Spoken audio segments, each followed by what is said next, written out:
Scene अधिकारीगण, आप पटनायक जी और बहुत कम संख्या में उपलब्ध जो लोग हैं उनको संबोधित कर रहा हूं। तो मुझे जब मैं देखता हूं कि बहुत कम लोग हैं तो मुझे धर्मवीर भारती की एक कविता याद आती है कि तुम नहीं हो मैं अकेला हूं मगर, तुम नहीं हो मैं अकेला हूं मगर यह तुम ही हो जो टूटती तलवार की झनकार में या भीड़ की जयकार में या फिर मौत के सुनसान हाहाकार में फिर गूंज जाती हो। और मुझको ढाल छूटे कवच टूटे हुए मुझको फिर तड़प कर याद आता है कि सब कुछ हो गया है, सब कुछ हो गया है, दिशाएं पहचान कुंडल कवच, किंतु शेष हूं मैं युद्धरत मैं, तुम्हारा मैं, तुम्हारा अपना अभी भी। इसीलिए तलवार टूटे अश्व घायल कोहरे डूबी दिशाएं, कौन अपने कौन कौन दुश्मन, किंतु कायम युद्ध का संकल्प है अपना अभी भी, क्योंकि है सपना अभी भी, क्योंकि है सपना अभी भी। तो बहुत कम लोग होने के बावजूद भी बहुत ज़्यादा हो सकते हैं, क्योंकि भीड़ की तो ज़रूरत नहीं ही होती है। भीड़ के पास अपनी कोई चेतना नहीं होती है, तो हमें भीड़ की ज़रूरत नहीं है, हमें ऐसे लोगों की ज़रूरत है जो सचमुच राजभाषा हिंदी से लगाव रखने वाले लोग हैं। और मैं ये मानकर चलूँगा कि यहाँ पर जितने लोग मौजूद हैं वो हिंदी से किसी न किसी रूप में जुड़े हैं या हिंदी के प्रति उनके मन में सम्मान है। इसलिए ये एक एक श्रोता जो है वो 10-10 या 20-20 श्रोता के बराबर हैं और ये हॉल पूरा भरा हुआ है। तो ये हॉल खाली नहीं है, ये भरा हुआ है आप लोगों की उपस्थिति से, इसलिए कि आपके ऊपर कोई दबाव नहीं है कि आपको आना ही है। जिनके ऊपर दबाव डाला गया और जो नहीं आने वाले थे वो नहीं आए और वो नहीं ही आएंगे, और आप जैसे लोग हमेशा आएंगे, नहीं बुलाने पर भी आएंगे। बहरहाल मैं बहुत लंबा चौड़ा वक्तव्य नहीं दूंगा, लेकिन मैं ये जरूर बताऊंगा कि आप लोगों को पता होना चाहिए कि हिंदी में संगोष्ठी या हिंदी सेल क्यों हर सेंट्रल गवर्नमेंट के संस्थान में होता है।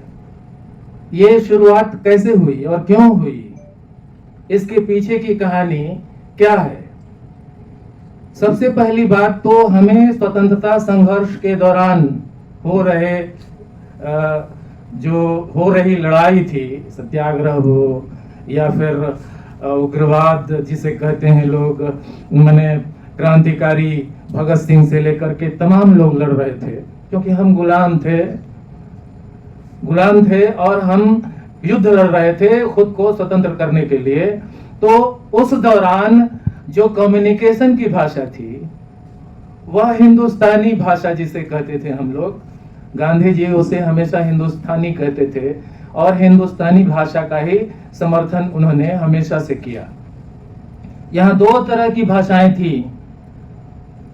हिंदी भाषा को लेकर के ये भ्रम ना हो, खड़ी बोली हिंदी भाषा जिसे कहते हैं हम, ये भ्रम आपके अंदर नहीं होना चाहिए कि ये बहुत पुरानी भाषा है।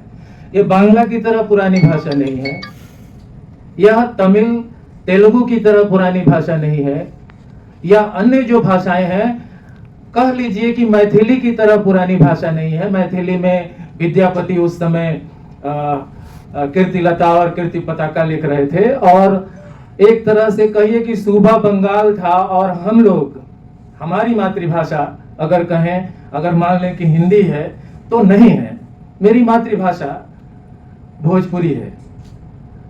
तो भोजपुरी भी हिंदी से बहुत पुरानी भाषा है, लेकिन हिंदी को विकसित किया गया, डेवलप किया गया, और शुरुआती दौर में तो हिंदी अपने आप एक तरह से डेवलप हुई, और हिंदी और उर्दू दोनों का ही विकास एक साथ हुआ। अवश्य ही उर्दू में फारसी और अरबी की शब्दावली ज्यादा थी, और हिंदी में संस्कृत या यहाँ भारत की जो हिंदी की बोलियां हैं जिसमें ब्रज है, अवधी है, भोजपुरी है या अन्य जो भाषाएं जिन्हें बोलियों के रूप में कहा जाता है, उनकी शब्दावलियां थी और उसी से उनका विकास हुआ। एक छोटा सा मेरठ के पास एक प्रदेश था जहां पर खड़ी बोली हिंदी कुछ कुछ लोग बोलने वाले थे, लेकिन यहां मैं पूरे दावे के साथ कहता हूं कि पूरे हिंदुस्तान में जब हिंदी को राजभाषा के रूप में लागू किया गया, उस समय हिंदी किसी की मातृभाषा उस तरह से नहीं थी। राजेंद्र प्रसाद ने, जिन्होंने अंतिम वोट दिया और जिसकी वजह से हिंदी को जीत, अंग्रेजी और हिंदी में कॉन्टेस्ट था, पार्लियामेंट में बहस, संविधान का निर्माण हो रहा था, एक एक कानून पर, एक एक चीजों पर बहसें की जा रही थी। उस समय हिंदी को लेकर के तमाम बहसें हुई थी कि क्या किया जाए, हिंदी को लागू किया जाए या अंग्रेजी को लागू किया जाए। और इन बहसों में गांधी ने तो हिंदुस्तानी का समर्थन किया था, लेकिन वो चुप हो गए थे। कहा था कि ठीक है, इसे हिंदी ही करते हैं, लेकिन इसमें जो बोलियों की संख्या होगी वो सबसे ज्यादा होगी। और बाद में जब हिंदी का स्वरूप विकसित हुआ और जिसको राजभाषा के रूप में अंगीकार किया गया, वह राजभाषा ऐसी राजभाषा बनी जिसमें सिर्फ हिंदी की बोलियों की शब्दावली ही नहीं थी, बल्कि समस्त भारतीय भाषाओं से शब्द लिए गए थे और बहुत सारे शब्दों का इस्तेमाल हिंदी में किया गया था। इस तरह की भाषा उसे बनाया जाना था जिससे कि पूरा भारतवर्ष उससे कम्युनिकेट कर सके। राजेंद्र प्रसाद की मैं बात कर रहा था कि वो अंतिम वोट जिसकी वजह से हिंदी को जीत हासिल हुई, वे भी, उनकी मातृभाषा भी हिंदी नहीं थी, वे भोजपुरी भाषी थे। वो छपरा जिला के, सिवान के जीरादेई के व्यक्ति थे और अपने घर में भोजपुरी बोलते थे। उनकी पढ़ाई लिखाई फारसी में हुई थी। अब फारसी में क्यों हुई थी? आप जान लीजिए कि अंग्रेजों के आने से पहले मुगलों का शासन था, उससे पहले अन्य लोगों का शासन था, लेकिन मुगलों ने तमाम व्यवस्थाएं, भूमि की पैमाइश से लेकर के भाषा पर भी उन्होंने काम किया और कोर्ट कचहरी की भाषा फारसी, राजभाषा का, फारसी को राजभाषा का दर्जा दिया। इसीलिए एक कहावत प्रचलित है, आप लोग सुनते होंगे कि पढ़े फारसी बेचे तेल, देखो भाई कुदरत के खेल। यानी कि फारसी पढ़ करके भी आप तेल बेच रहे हैं, तो ये कुदरत का ही खेल है। क्योंकि उस समय देखिए, जो भी भाषा राज्य की भाषा होगी, जिसमें ऑफिस के कामकाज होंगे, वो भाषा सीखी ही जाएगी, लोग सीखेंगे ही। तो उस्ताद लोग आते थे घर में फारसी सिखाने के लिए, फारसी लोग सीखते थे, क्योंकि बिना फारसी पढ़े आप सरकारी नौकरी आपको नहीं मिल सकती, आप बैरिस्टर, वकील नहीं बन सकते, एडमिनिस्ट्रेटिव ऑफिसर नहीं बन सकते, या प्रशासनिक पदों पर आप नहीं जा सकते। राज्य का जो सिस्टम है उसमें आप भागीदारी नहीं कर सकते। आज अंग्रेजी लोग क्यों पढ़ते हैं? लोग मानकर चलते हैं कि अंग्रेजी पढ़ेंगे तो हम इस सिस्टम में शामिल हो सकेंगे। क्यों? इसलिए कि हिंदी के जीतने के बाद भी हिंदी राजभाषा होगी। संघ में, कॉन्स्टिट्यूशन में आप देखेंगे जो संवैधानिक स्थिति है उसमें लिखा गया है कि हिंदी संघ की राजभाषा होगी। लेकिन जब तक हिंदी उतनी सक्षम नहीं हो जाती है कि पूरे राजकाज की भाषा बन सके, तब तक सह राजभाषा के रूप में अंग्रेजी 15 वर्षों तक चलती रहेगी। और ये 15 वर्ष समाप्त होने के बाद हिंदी राजभाषा हो जाएगी। इसके पहले उसको सक्षम बनाने के प्रयास किए जाएंगे।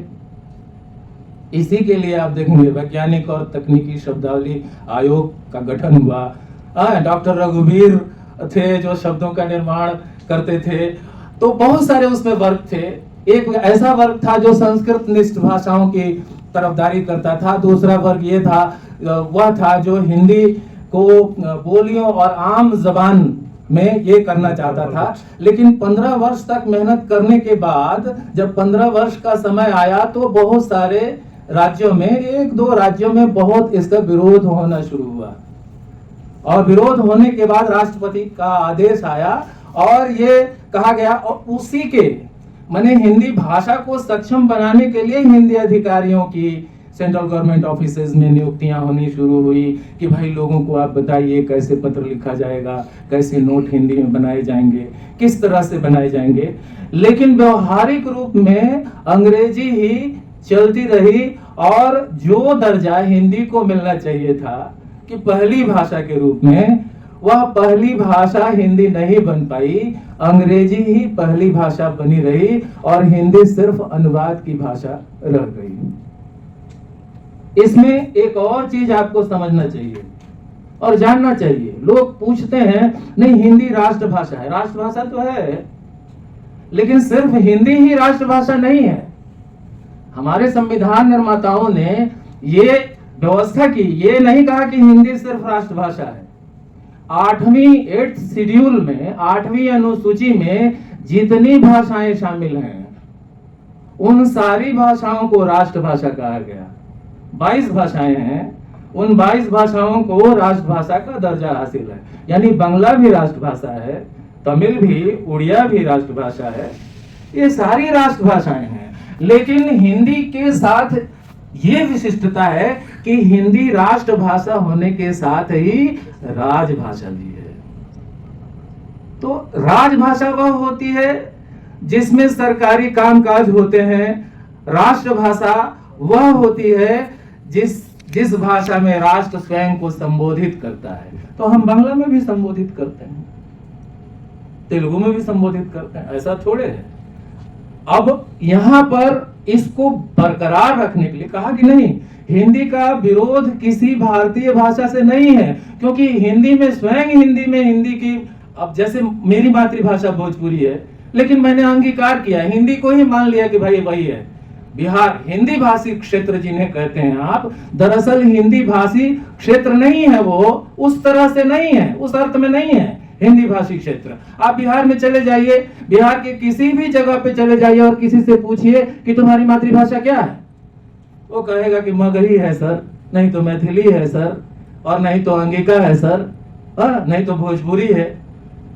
आप उत्तर प्रदेश में चले जाइए तो किस भाषा में माँ से बात करते हो, घर में बात करते हो, किस भाषा में? अवधी बोलता हूँ, बनारसी भोजपुरी बोलता हूँ, ब्रज भाषा बोलता हूँ, या दिल्ली के आसपास जो है वहां वो कुछ अलग तरह की हिंदी की तरह ही होती है, लेकिन वो पूरी तरह से हिंदी नहीं है। टुंडला वगैरह के क्षेत्र में आप चले जाएं तो, मध्य प्रदेश में चले जाए बुंदेलखंडी है, अन्य भाषाएं हैं। तो बहुत सारी भाषाएं हैं जो बोली जाती हैं, इसलिए हिंदी उस तरह से किसी की मातृभाषा नहीं है। लेकिन हिंदी प्रदेशों में चूंकि वहां की बोलियां जो है हिंदी में बहुत मात्रा में मौजूद है, इसलिए हिंदी समझने में उन्हें कठिनाई नहीं होती है, हिंदी को अंगीकार करने में उनको उस तरह से कठिनाई नहीं हुई, इसलिए हिंदी को उन्होंने लिखने पढ़ने की भाषा के रूप में स्वीकार कर लिया। अन्य लोग नहीं कर पाए। उसी के लिए कहा कि भाई सरकार में अगर आप आना चाहते हैं, किसी प्रशासनिक पद पे या पॉलिटिकल पद पे आप जाना चाहते हैं, तो हिंदी किस तरह से सीखेंगे, हिंदी क्यों जरूरी होगी। इसके लिए 1968 में जो शिक्षा आयोग कहा जाता है, कोठारी आयोग जिसे कहते हैं, कोठारी आयोग ने त्रिभाषा का फार्मूला दिया था, ट्राइलिंगुअल फार्मूला। अगर आप लोगों को मालूम है तो त्रिभाषा का फार्मूला क्या था और क्यों था? यह इसलिए त्रिभाषा का फार्मूला था कि आप हिंदी स्पीकिंग स्टेट में हैं तो पहली भाषा तो आपकी मातृभाषा है, समझ लीजिए कि हिंदी है, उस हिंदी को पढ़ेंगे आप। अंग्रेजी एक पढ़ सकते हैं, आप विकल्प के रूप में ग्रहण कर सकते हैं अगर चाहें तो, और नहीं तो किसी साउथ के किसी लैंग्वेज को, उड़िया ले सकते हैं या आप किसी और भाषा को लेकर के आप पढ़ाई कर सकते हैं। उसी तरह से अगर साउथ में है तो एक आपकी मातृभाषा हो गई, समझ लीजिए कि तेलुगु हो गई। दूसरा आपने अंग्रेजी ले लिया, अंग्रेजी इसलिए कि ग्लोबल भाषा है, अगर आप विश्व को संबोधित करेंगे या हिंदुस्तान से बाहर जाएंगे तो अंग्रेजी आपकी बहुत मदद करेगी, क्योंकि पहले नंबर की भाषा है पूरे विश्व में अंग्रेजी, दूसरे नंबर पे चाइनीज है और तीसरे नंबर पे हिंदी है। हिंदी भाषा का एक बहुत विशाल बोलने वाले लोगों की संख्या है। जैसे पटनायक जी हैं, ये तो उड़िया भाषी हैं, लेकिन ये कितनी अच्छी हिंदी बोलते हैं, समझिए, मैंने बहुत अच्छी इन्होंने हिंदी को एक तरह से अपनाया, ये अन्य लोगों ने भी अपनाया है। आजकल मैं देख रहा हूं कि जो लोग सीबीएसई बोर्ड से पढ़ करके जो स्टूडेंट्स आ रहे हैं, अंग्रेजी माध्यम से पढ़ के आ रहे हैं, वो इतनी फाइन हिंदी बोलते हैं कि आप पकड़ ही नहीं सकते कि वो अहिंदी भाषी हैं। तो ये एक लाभ हुआ है। तो त्रिभाषा फार्मूला में हमारे बच्चे ने बांग्ला की पढ़ाई की, 8 क्लास तक बांग्ला की पढ़ाई की। हम लोग संस्कृत पढ़ते थे पहले, कहा कि नहीं संस्कृत पढ़ लो। संस्कृत की जगह पे कोई अन्य भारतीय भाषा को अगर ले लिया जाए, और ठीक ठीक वही बात 2020 के शिक्षा नीति में भी कही गई है। उसी ट्राइलिंगुअल फार्मूले की बात अमित शाह कहते हैं कि ये जरूरी है, और यह सरकार जो है इस बात को लेकर के निश्चित तौर पर सीरियस है, गंभीर है, कि जब तक भारतीय भाषाओं को महत्व नहीं दिया जाएगा, हिंदी को उस तरह का महत्व प्राप्त नहीं होगा। अंग्रेजी की जगह हिंदी और आपकी अपनी मातृभाषा को महत्व देना होगा। इसीलिए कहा कि क्लास 5 तक जो है अभी फिलहाल मातृभाषा में ही शिक्षा देनी चाहिए। और मातृभाषाएं क्या हो रही हैं? विलुप्त हो रही हैं। अभी अमित शाह ने ही ये कहा, आधिकारिक तौर पे घोषणा की और कहा कि यहाँ की 42 ऐसी भाषाएं हैं, मातृभाषाएं हैं, जो विलुप्ति के कगार पर हैं, लुप्त प्राय हो गई हैं, उन्हें बचाने की जरूरत है। अब मान लीजिए कि मैं एक एग्जाम्पल देता हूं, मैंने हिंदी को स्वीकार किया, लेकिन मैं भोजपुरी में बढ़िया से बात कर सकता हूं, अच्छे से बात कर सकता हूं। मैं माँ से भोजपुरी में बात करता हूँ, पिता से भी बात करता हूँ, हमारे दोस्त मित्र जो भोजपुर के हैं उनसे भोजपुरी में बात करता हूँ। लेकिन मेरे बच्चे अंग्रेजी माध्यम से पढ़े हैं, अंग्रेजी माध्यम से पढ़कर वो हिंदी बोल और समझ तो रहे हैं, लेकिन हिंदी की बहुत सारी शब्दावलियां उन्हें नहीं मालूम है। लेकिन वो कहेंगे कि उनकी मातृभाषा क्या है? हिंदी है, क्योंकि अपने माँ और पिता से वो हिंदी में बात करते हैं, भोजपुरी में बात नहीं करते हैं। तो भोजपुरी बोलने वालों की संख्या इस तरह से कम हुई। भाषा क्यों कब मरती है? भाषा मृत कब हो जाती है? जब उसके बोलने वाले नहीं रह जाते हैं तो भाषा मर जाती है। आप दर्ज किए रहिए ना भाई, संस्कृत को मृत भाषा की संज्ञा क्यों दी जाती है? इसके बोलने वाले अभी भी मृत नहीं है, क्योंकि बहुत सारे लोग अभी भी संस्कृत पढ़ और बोल रहे हैं, तो मृत भाषा उस तरह से नहीं। लेकिन जिस भाषा के बोलने वाले की संख्या ही कहीं नहीं है, उसे तो मृत घोषित करना होगा। अगर भोजपुरी मृत हो गई, आप एक एग्जांपल देखिए, अंडमान निकोबार की 11 भाषाएं जो हैं वो एकदम खत्म हो गई हैं, उसके बोलने वाले की संख्या ही नहीं बची। क्या करेंगे आप? उसी तरह से बंगाल की एक भाषा है, अरुणाचल प्रदेश की कुछ भाषाएं हैं जो विलुप्ति के कगार पर जा रही हैं। तो ये भारत की जो भाषाएं विलुप्त हो रही हैं, इन भाषाओं के विलुप्त होने पर आपको शोक व्यक्त करना चाहिए। सरकार इस मामले में ये प्रयास कर रही है कि भाई भारतीय भाषाओं को जब तक हम नहीं बचाएंगे तब तक हिंदी समृद्ध कैसे होगी? हिंदी का निर्माण ही तो के मूल में ही भारतीय भाषाएं रही हैं। बहुत सारी शब्दावलियां हैं जो बांग्ला की हैं, हमने ले लिया है, मराठी की हमने ले लिया है, साउथ की कई शब्दावलियों को हमने ले लिया है, और लेकर के उसको हम आगे बढ़ रहे हैं, हिंदी को और समृद्ध बना रहे हैं। अंग्रेजी की बहुत सारी शब्दावलियों को हमने ले लिया है और हिंदी को समृद्ध बना रहे हैं, और ज्यादा समृद्ध बना रहे हैं, और इसलिए हिंदी की ताकत बढ़ती जा रही है। तो कहने का अर्थ यह है कि जब तक आपके मन में ये विचार जागृत नहीं होगा कि नहीं भाई, सरकार की मंशा ये नहीं है कि किसी भाषा को छोटा किया जाए। यही कारण है कि हम लोग हर साल कॉन्फ्रेंस में जाते हैं तो राजभाषा विभाग ने भारतीय भाषाओं के लिए एक अलग विभाग का ही गठन कर दिया है। वहां पे बहुत सारे मराठी के लिए जो 8वीं अनुसूची में शामिल जितनी भाषाएं हैं उनके प्रतिनिधि वहां पर राजभाषा में चले गए हैं और काम करना शुरू कर दिया है उन लोगों ने। अंग्रेजी के हमारा विरोध जो है किसी भारतीय भाषा से नहीं है, बांग्ला से नहीं है, तेलुगु से नहीं है। हमारा विरोध यह है कि एक ऐसी भाषा जो भाषा कहीं से भी हमारी नहीं है, कहीं से भी भारतीय भाषा का दर्जा उसे नहीं दिया जा सकता, वह भाषा प्रैक्टिकली व्यावहारिक तौर पर अंग्रेजी है और वो राजभाषा के रूप में धड़ल्ले से प्रचलित है और उसी में काम करने के हम अभ्यस्त हो चुके हैं। इस अभ्यास को हमें कम करना होगा, इस अभ्यास को तोड़ना होगा और हिंदी में धीमे धीमे ही सही काम करने की शुरुआत करनी होगी, तभी जाकर के उस लक्ष्य को हम प्राप्त कर सकेंगे जिस लक्ष्य की कामना भारत सरकार करती आ रही है और उसके लिए तमाम समितियां बनाई गई हैं। हमारे यहाँ जब मैं आया था तो कैसी अवस्था थी, आप देखिए कि जो चेयरमैन थे वो प्रशांत सेन थे, वो लाहौर से पढ़े थे, हिंदी बहुत अच्छी बोलते थे, वो चेयरमैन थे राजभाषा कार्यान्वयन समिति के। मैं कहता था कि पत्रिकाएं निकलनी चाहिए, ये चीजें होना चाहिए, वो चीजें होनी चाहिए। वो कहते थे त्रिपाठी जी आप बहुत तेज दौड़ते हैं, आप धीमे रहिए, लैंग्वेज का मसला है, सेंसिटिव मसला है।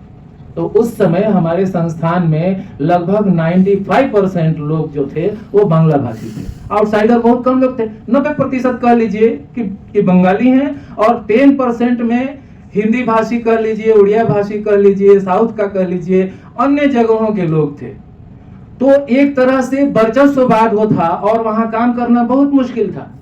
लेकिन जब 22 साल बाद पार्लियामेंट्री कमेटी हमारे ऑफिस में आती है दौरे पर, तो हड़कंप मच जाता है।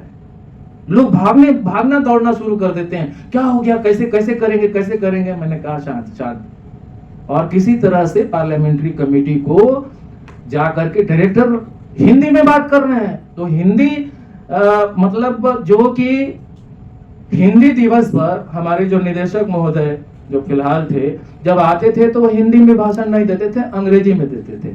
अरे भाई बांग्ला में ही बोल लीजिए। मैं तो कहता था कि आप बांग्ला में बोलिए, अपनी मातृभाषा में बोलिए, आप अंग्रेजी में क्यों नहीं बोलना चाहिए?